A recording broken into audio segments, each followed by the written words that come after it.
Hi guys, today I had the opportunity to speak to Alex Malle, who is a renowned French fitness coach who has worked on a number of sporting disciplines all across the globe, from NBA and NFL to, of course, football, which is his bread and butter. Most recently, he's been working in Asia, first in Japan and then latterly China, which makes him uniquely placed to describe how coronavirus has had a massive impact on sport and how he sees the future of football, how players are currently training, how we can expect them to train if and when football resumes, and whether or not it's feasible to expect players to be able to withstand 3 games in the space of a week as and when football resumes. Some really interesting insights, some terrific thoughts in there. I immensely enjoyed the conversation. Unfortunately, the video connection wasn't the best, so the quality is not really broadcastable, so to speak. But rest assured, the audio is all there and I will be providing subtitles as ever. Hope you enjoy it. Let me know your thoughts in the comments section below. And if you enjoy my content, please subscribe to my channel for more content. Thanks very much.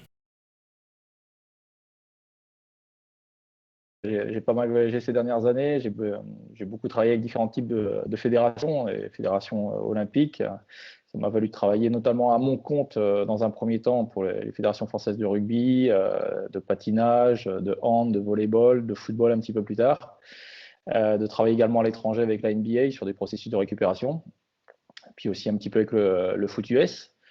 Depuis mes collaborations avec des clubs en France, notamment en Ligue 1, la Fédération française m'a repéré, notamment à l'initiative de Philippe Lambert il y a quelques années, où j'ai intégré d'abord la cellule recherche de la Fédération française de football, puis après les formations de cadres, et je me suis occupé de la préparation physique des équipes de France Jeunes, les garçons, les filles. J'ai aussi été adjoint en partie sur la préparation de l'Euro 2012 sur les A avec Laurent Blanc. Entre-temps, il y a eu la formation aussi avec la MLS, la collaboration pour la formation des éducateurs de MLS, donc pour les jeunes. Et puis, comme Laurent Blanc m'avait connu à la Fédération française de football, et en partant au PSG, il m'a proposé aussi de le suivre jusque-là. Donc, du coup, j'ai enchaîné un peu sur les clubs, et là, c'était plutôt avec les clubs et plus en prestation de service. Et donc, après le PSG, je suis passé par l'Olympique Lyonnais. Ensuite, j'ai été travailler pour des franchises de Manchester City, notamment pendant 2 ans. Ça m'a valu travailler aussi pour le club au Japon des Yokohama Marinos. Et ensuite, sur d'autres projets de formation pour le club et les entités. Et depuis un peu plus d'1 an maintenant, je travaille en Chine et je m'occupe d'anciens joueurs professionnels qui ont joué en Europe, qui sont assez connus, qui ont joué en Ligue des Champions. Il y a des Argentins, des Brésiliens, des Africains qui jouent dans le championnat chinois. Voilà. Et je m'occupe d'eux actuellement. Et puis aussi, j'ai gardé quand même pas mal de liens avec beaucoup de footballeurs. Et actuellement, cette période de confinement, justement, j'en ai quelques-uns que je suis. Il y en a qui sont en bonne forme, et donc je les aide à se maintenir en forme en tout cas. Et il y en a d'autres qui sont sur des processus de réathlétisation, qui sortent de blessures, et je m'occupe d'eux également. Bon, j'ai quitté la Chine pour la fin de saison dernière, autour du mois de novembre. Je suis resté en contact avec eux puisque je devais repartir pour la saison actuelle qui devait reprendre en février. Bon, les contacts que j'ai eus avec eux, ça s'est très vite confirmé que pour eux, l'épidémie était hors de contrôle. Donc, forcément, ça laissait pas présager de bonnes choses et c'était pas vraiment de bon augure. Donc, c'est les informations que j'ai eues en janvier. On ne savait pas comment ça allait s'étendre dans le monde et où ça en est aujourd'hui. Mais en tout cas, on avait un petit peu anticipé cette période. Et moi, à titre personnel et avec ma famille, on s'y était préparé, mais j'ai aussi essayé de préparer les joueurs que je suis.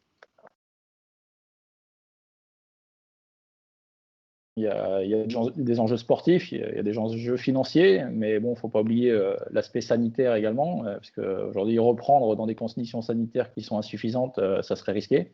Après, il ne faut pas oublier qu'il y a une coupure, et aujourd'hui, on est sur une coupure qui est de plus d'1 mois. Ce n'est pas une trêve estivale. Estivale, souvent, les joueurs arrêtent 10-15 jours, et bon, ils sont déjà en phase de reprise. Aujourd'hui, on a carrément des joueurs qui, j'ai envie de dire, sont déconditionnés, clairement. même s'ils ont travaillé un petit peu de leur côté, ils sont certainement fortement déconditionnés. Donc cette période est très nocive sur le plan physique, elle est également très nocive sur le plan mental, puisque les joueurs, c'est l'envie de jouer, mais c'est surtout l'envie de la compétition. Aujourd'hui, ils sont privés de compétition depuis plus d'un mois. Donc ça va être difficile de se replonger dedans, même si ils en ont envie, ça ne sera pas facile de se... Après, on a aussi des joueurs qui, au quotidien, s'entraînent 1 à 2 fois par jour. Ils ont des matchs 1 ou 2 fois par semaine. Donc même si on peut maintenir certaines choses en faisant des séances à la maison ou dans le jardin, c'est des séances qui sont moins longues, qui sont moins intenses et qui sont moins stimulantes. Donc forcément, ça joue sur le plan physique. Ils vont vite se déconditionner s'ils ne sont pas déjà déconditionnés. Donc c'est-à-dire qu'ils ont une perte de force, une perte d'endurance. Et pour eux, forcément, on est dans une période qui est assez difficile. Au-delà de ça, avec les joueurs, avec pas mal de joueurs que j'échange, que j'ai en contact, et des joueurs aussi dont je m'occupe actuellement, c'est un problème d'habitude quotidienne, de rythme quotidien qui ont changé. Aujourd'hui, ils n'ont plus de stimulation d'entraînement, plus de stimulation de compétition. Et donc, ça perturbe vraiment leur quotidien, leur vie au quotidien, ça perturbe leur sommeil, ça perturbe leur alimentation, ils sont davantage fatigués alors que pourtant ils en font moins. Donc, on est vraiment dans une période qui est assez délicate. Clairement inconscient de jouer des matchs tous les 3 jours. Déjà, ils ne sont pas prêts à enchaîner des matchs tous les 3 jours. Il va leur falloir un temps de préparation. Mais au-delà de ça, j'aurais pu en parler en introduction, puisque aujourd'hui, il faut proposer des séances aux joueurs au quotidien. Mais il faut savoir que si on propose des séances aux joueurs, on ne peut pas proposer des séances de trop haute intensité. Parce que la haute intensité, alors, si on veut définir ça par un pourcentage de fréquence cardiaque, on dirait 80% de la fréquence cardiaque maximale. On pourrait définir ça par des exercices de répétition d'efforts intenses, que ce soit en musculation ou en endurance. Il faut savoir que tous ces exercices diminuent fortement l'immunité des joueurs dès la fin de l'exercice, et ce pendant plusieurs heures après. C'est-à-dire qu'ils vont être sujets à des contaminations par des bactéries beaucoup plus fortes, tout simplement. Et s'ils sont contaminés par le coronavirus, là, ça va être encore pire, tout simplement. C'est-à-dire que lorsqu'on fait de l'activité, on a une baisse des défenses de l'organisme, et donc on a un risque de contamination qui est accru. Alors, pas forcément du coronavirus, mais aussi d'autres maladies. C'est-à-dire qu'on est vraiment dans une période qui est très délicate, puisque même aujourd'hui, je propose des exercices à pas mal de joueurs. L'idéal, ça serait de leur proposer des exercices de haute et à haute intensité. Mais c'est clairement pas recommandé de faire ça actuellement. En fait, d'un côté, on pourrait s'imaginer que les joueurs puissent reprendre, puis jouer 1 fois par semaine. Ça pourrait le faire, ou 1 fois peut-être tous les 5 jours. Parce que 3 jours, ça fait vraiment trop court en récupération. On ne pourrait pas refaire jouer les mêmes joueurs tous les 3 jours. Je pense qu'on partirait sur une hécatombe de blessures très rapidement. On partirait surtout sur une baisse énorme des défenses immunitaires et sur des risques accrus de contagion et de dangerosité de la maladie. Parce que même si on peut être en très bon état de santé, et en diminuant fortement ses défenses immunitaires, on peut être bien plus infecté et bien plus vite en détresse pulmonaire lorsqu'on fait des exercices intenses.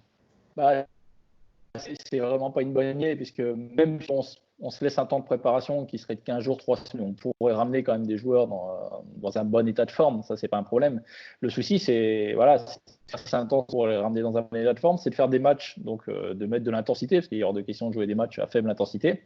Et donc là, on va les mettre en danger, on va mettre tout simplement en danger l'intégrité physique des joueurs, puisque ils vont pas pouvoir jouer avec des masques, ils vont pas pouvoir jouer avec des gants, ils vont forcément aller au duel, aller au contact. Et tous les risques que ça comporte, il suffit qu'il y ait un seul joueur qui soit infecté pour qu'il contamine l'ensemble de son équipe et l'ensemble de l'équipe adverse très rapidement. Qui plus est, on a des défenses immunitaires qui seraient réduites sur des situations comme ça. Voilà, je trouve que c'est très dangereux d'aller dans cette direction en tout cas. Bon, d'abord, si on travaille avec quelques joueurs, c'est déjà une bonne solution, puisque c'est de réduire les groupes, travailler avec 2-3 joueurs, au moins pour le travail physique. Après, c'est certain qu'on ne fait pas des séances de football avec ballon avec 3 joueurs, c'est impossible. Par contre, travailler en petits groupes pour les remettre en bon état de forme, c'est une bonne solution, puisque on réduit les risques, en tout cas de contamination. On peut laisser des distances assez larges entre les 2 joueurs, au moins en faisant du travail physique, tout simplement. Et puis, travailler en petit groupe, c'est aussi travailler qualitativement. C'est plus facile de s'occuper de 3 joueurs à la fois que d'en avoir 15 ou 20. Alors, ça dépend du nombre de moyens et humains qu'on a dans les staffs. Mais en tout cas, c'est une bonne solution de travail. Pour le prépa physique, c'est difficulté puisque les séances, il faut juste préparer les séances. La seule difficulté, c'est de répéter ça avec tous les petits groupes qui seront faits en club, parce que forcément, si on fait des groupes de 3 ou 4 joueurs, il va falloir faire 7, 8, 9 groupes dans la journée, donc ça fait pas mal de travail et pas mal de joueurs à faire passer dans la journée. Mais voilà, en temps de préparation, ça ne change pas grand-chose, c'est surtout en temps de présence où ça va être un peu plus long. Mais c'est quelque chose qui est tout à fait faisable, tout à fait abordable. Après, il y en a quand même qui vivent en appartement et c'est aussi un petit peu compliqué pour eux, ça c'est clair. Mais aujourd'hui, il y a 3 axes de travail. Il y a un axe de travail sur la force, sur l'endurance et aussi sur la vitesse. Il est clair que lorsqu'on est, confiné à domicile et qu'on ne peut pas trop bouger, les plus grosses pertes qu'on a, c'est des pertes de force, des pertes de masse musculaire. Donc, le premier axe de travail, c'est quand même de travailler sur la force. Alors pour ça, il y a de nombreux exercices possibles. Forcément, si les joueurs ont des appareils de musculation à la maison, s'ils peuvent travailler un petit peu en cardio training également, on peut faire beaucoup de choses. Ça, c'est pas un souci.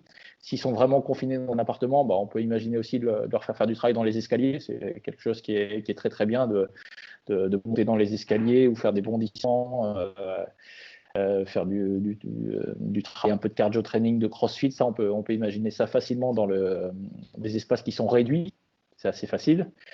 Donc là, pour le travail de force, pour le travail d'endurance, c'est déjà un petit peu compliqué. Alors, s'ils ne peuvent pas sortir de chez eux, c'est vrai que c'est compliqué. Il faut avoir un terrain très très grand pour faire du travail d'endurance, donc c'est assez difficile. Par contre, on peut faire du travail d'endurance sur du travail de changement de direction, sur du travail de changement d'appui. Et en répétant ça, ça va quand même se faire à haute intensité. On va être sur un travail d'endurance. Et si on le fait sur des plus hautes intensités, on sera plutôt sur un travail avec des contraintes musculaires. Et donc, on arrivera à petit peu l'endurance et la force. Après, pour le travail de vitesse, forcément, c'est difficile parce que c'est quasi inexistant, mais au moins, on entretient la force, on peut limiter les pertes de vitesse.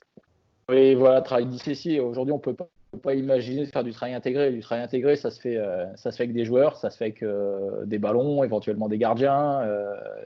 Là, c'est vraiment impossible aujourd'hui de faire du travail physique intégré, en tout cas, sur une situation de jeu. Ça, c'est impossible.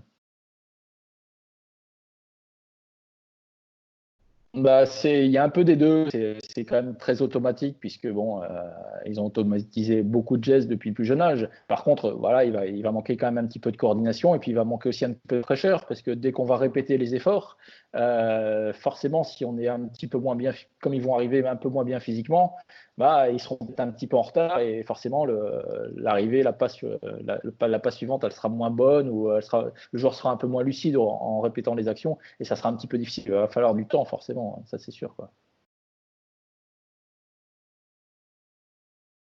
C'est difficile à dire parce que quand on regarde les études des dernières années, il y a pas plus de blessés en 2016, pas plus de blessés en 2017, 2018, 2019 qu'il y a 10 ans, où il y avait un peu moins de matchs, ou qu'il y a 20 ans où il y avait encore moins de matchs. D'accord. Donc après, peut-être que les effectifs sont plus grands, peut-être qu'il y a eu des changements, mais aujourd'hui, on a quand même amélioré les process de récupération, on a amélioré les process d'entraînement. Il y a pas mal de choses qui sont mises en place au niveau des data collectées dans les clubs. On ajuste un peu plus les programmes de certains joueurs, on adapte. Donc aujourd'hui, je ne veux pas dire qu'on est à la limite parce qu'on ne sait pas quelle est la limite. On n'a toujours pas repoussé, on peut peut-être repousser un peu les limites. Mais en tout cas, s'il faut parler actuellement dans les conditions sanitaires où on est, je pense que ça serait une très mauvaise idée de vouloir reprendre les championnats, ça c'est sûr. Après, est-ce qu'on peut enchaîner des matchs un peu plus par la suite? J'ai envie de dire pourquoi pas, puisqu'aujourd'hui, il n'y a pas de preuves scientifiques, en tout cas sur les dernières années, qu'il y ait plus de blessés en relation avec les matchs. Pour le moment. Après, on sait quand même que les équipes qui jouent la Ligue des Champions, c'est-à-dire qui cumulent un peu plus de matchs en semaine, il y a souvent un peu plus de joueurs blessés dans la saison. Le nombre de matchs a quand même été multiplié par 1,3, si je ne dis pas de bêtises, par rapport à il y a une dizaine d'années, presque par 1,5 par rapport à il y a un temps. Il n'y a pas de preuve directe qu'il y ait eu des multiplications de autant au niveau des nombres de blessés, quoi. C'est sûr que la charge de travail et la fatigue est plus importante lorsqu'on répète des matchs tous les 3 jours. Ça, c'est certain. C'est prouvé. On a vu qu'il y avait plus de blessés dans beaucoup de clubs qui jouaient la Ligue des Champions. Par contre, il n'y a pas un lien direct, en tout cas, sur le nombre de matchs sur la saison. Il n'y a pas il y a pas une caractéristique commune par rapport à ça. D'ailleurs, il y a quelques clubs, de ce que j'ai vu là récemment, qui se sont attachés des services d'infectiologues ou qui sont passés par des collaborations pour se renseigner auprès d'infectiologues et de virologues, en tout cas, pour savoir un petit peu quels étaient les risques, en tout cas, de reprendre rapidement et quel type de travail ils pouvaient faire.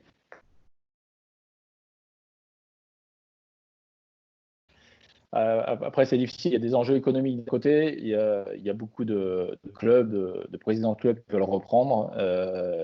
Certaines instances européennes qui veulent aussi qu'on réenclenche pour aller jusqu'à la fin de coupe ou de championnat. Après, aujourd'hui, on maîtrise clairement pas le risque sanitaire derrière. Donc, je pense que le risque est beaucoup plus grand que le bénéfice qu'il peut avoir derrière. Ce qui fait qu'on peut comprendre aujourd'hui que il y a une majorité de joueurs aujourd'hui qui ne sont pas prêts à reprendre, en fait, qui ne le souhaitent pas. Parce qu'il y a trop d'inconnus, en fait.